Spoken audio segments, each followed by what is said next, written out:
Hi, writers. Thanks for tuning in for another day. All right, well, last time we met, you were working on your introduction. So today we're going to analyze our closing sentences. In order to do that, let's revisit the ends of some of the books that I've read. So let me pull out Reptiles. That was one of the books that we read earlier. I'm just going to read the last page about reptiles. It says, reptiles are a varied and fascinating group of animals. They're exotic and cold-blooded, tough-skinned but vulnerable.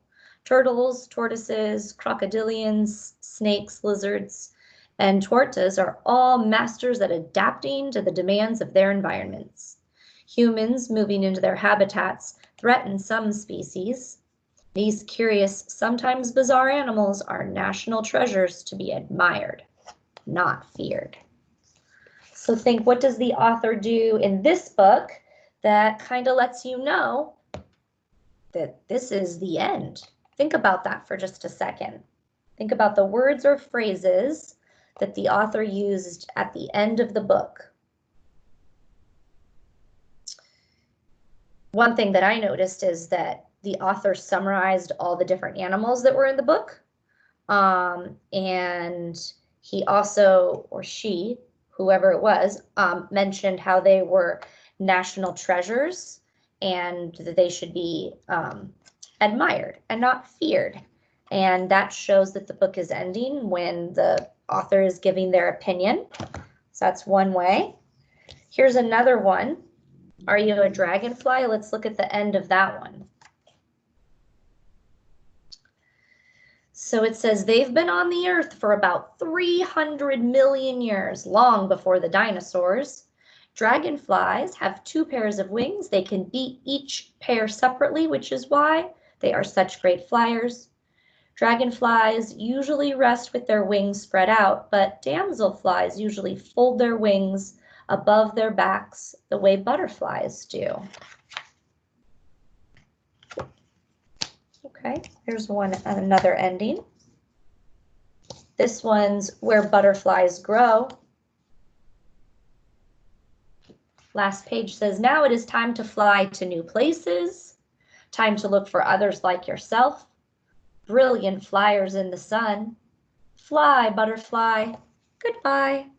That ending was pretty clear because that butterfly is taking off and is gone, and that is the end of the book. Okay, and then this is the last one we'll look at. This one's about the pack of wolves. The last section is what is the future? So that kind of already gives you an indication that, all right, all the current information, future, like you can make some guesses, but it's really going to just be wrapping it up. Okay, so today, when you're writing, I want you to decide and analyze your sentences. And I'm going to give you some sentence ideas in case you might already have an idea about, or you might have already closed up your sentences in your writing, and I just haven't seen it yet, which is entirely possible. You might already have an idea and you just haven't written it down yet, which is also fantastic. Sometimes it's hard to come up with ideas. I'm going to share a few with you. And if you're still stuck, there's where your writing partner would come in handy. So here's some closing sentences, word or phrase ideas. So your closing sentences could start with, I hope you have enjoyed reading about. I would say, I hope you have enjoyed reading about dolphins. I hope you've, learned about whether babies can breathe air when they're born, how long they stay with their mothers, and you could go on and, just sort of reiterate or summarize again some of the things that you have in your report. Not all of it, but just some. You could start your closing sentences with, as you have learned, and then do a quick little summary of some of your facts. Or I think they will be here for millions more, just talking about how long a lot of these animals have been on Earth, longer than humans. So those are just some ideas for your closing sentences today. So for writing time, I want you to decide what you will wrap up your report. Okay? Then I want you to write your closing sentences. If you get stuck on that one, because that is tricky, contact your writing partner in the way that you've set up.